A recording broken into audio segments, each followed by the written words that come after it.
our exciting plans for going to Portugal. Yeah. The three of us holding space together for the first time. Mm-hmm. We've worked together before, but really kind of looking into what it is this retreat's got to offer. So, shamanic retreat, why would people come? Yeah, so it's rebirth through the elements. So rebirthing through the elements. Each element has an aspect into your being, and it is around, based on the medicine wheelers, it's the elements. I'd say people, why they would come is people that want to upgrade almost, you know, like shed what no longer serves and move forward in their power, sort of thing. Like, and in that they need every perspective. So it's not just about having like I want to be physically fit. You know, we have to do mind, body, spirit, and emotion when we upgrade. We have to consult every part, and using the elements, or literally rebirthing through the elements, is what we're gonna do. So it's a we'll hit every element and get the rebirth from it, which hits inner child, which hits the mother, which hits the father, which hits the ancestors, which hits our own spirit, our mind, body, and emotion. There's also and it's not just for people just to come and heal themselves, but it's also for people to do if they want to facilitate things as well. You know, them that are already facilitating others and things like that, to start bringing in their another string to the bow. Basically, that's the way it's. So it's a learning journey, yeah, fundamentally, but you're in it, you're experiencing it.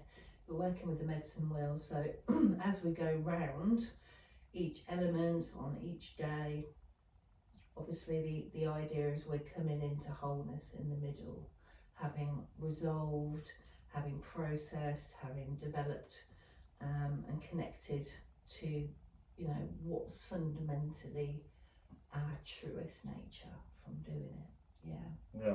So what's on offer in Cara Creek then? Why have we chosen Cara? It's for us to be able to rebirth through the elements, because we've got the mountains, quartz, rose quartz, rock crops to go up in. We've got caves, we can go under the ground and emerge from the cave, rebirthed. And when we bring in the shamanic powers and the guides and the spirits and the energy, and bring the drum through, and it's going to really resonate, you know. And we do a lot of ceremony and calling in the powers there, and the land just feels nice, and it's going to be a bit warmer. Frankly, like when you get the calling for anything, I've found it happens. It works out every time. You don't know where, you know, like how it does, but all of a sudden, out the blue, it works out. You know, you find yourself there, and it's like, and you look like, how did I get here? Like, it's just like, I'm here, and this is the beautiful thing.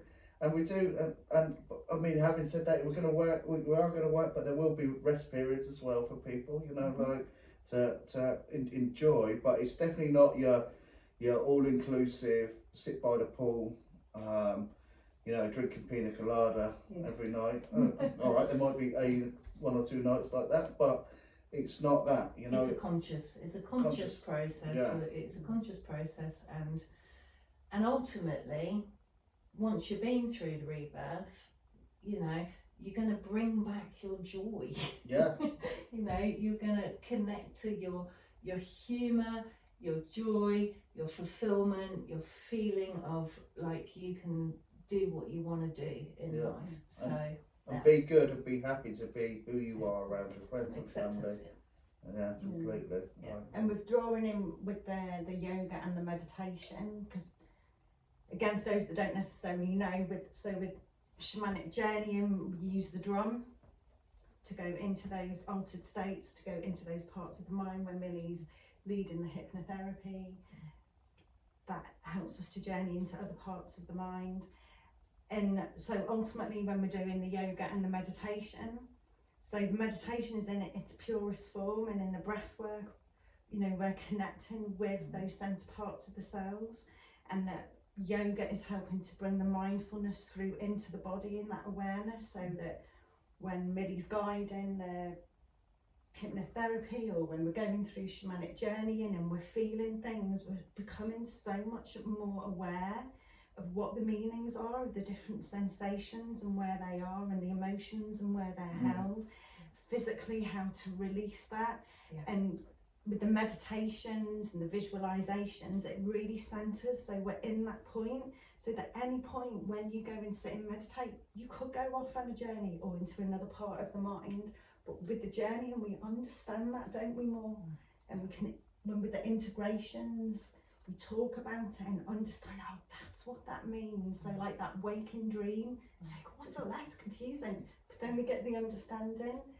And so the different practices and what we each bring into it in our different ways just really bring it into one, don't they? I guess.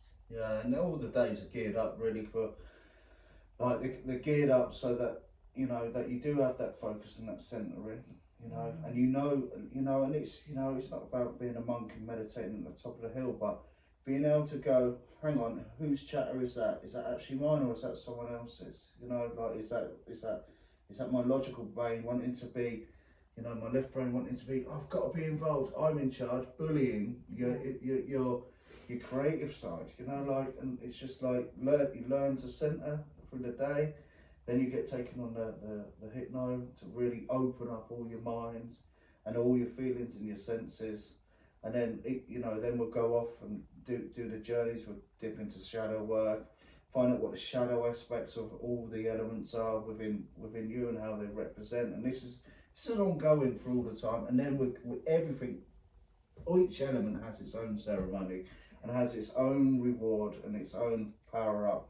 And we're definitely, like, we've spoke about it, you know, we spoke about it, and we've got, you know, we've got a good program here, and it's amazing. and it is a, you know, and it's an opportunity, you know. And I just want to add something as well, because people might be on their own when they come, but this is about a sense of community. So these ancient practices have been done in circle for millennia, and the power of the circle is about the people coming together, and we're sharing at our core.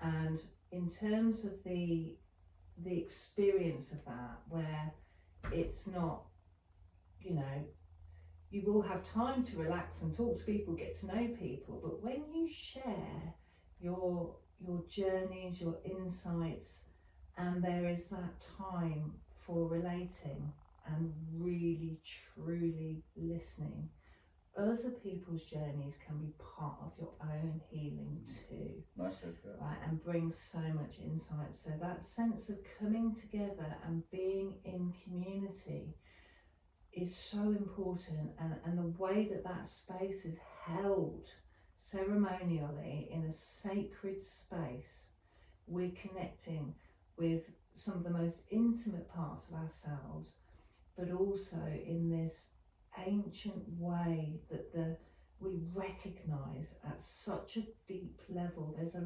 longing in people to come together like this and really share at the deepest soul level. And in that is so much potency in just itself. It's beautiful, you know, it's beautiful. Like, I've seen that, I've done it myself, and I've seen that through my work for years and years. And when someone finally is able, because they feel safe and they're ready, and they've got all the others that are holding space for them, and are there consciously listening, allowing, understanding that if something moves in them from their story, there's a whole story for them to follow now. But when they finally share, like, it is a beautiful, beautiful moment, and you literally see the weight go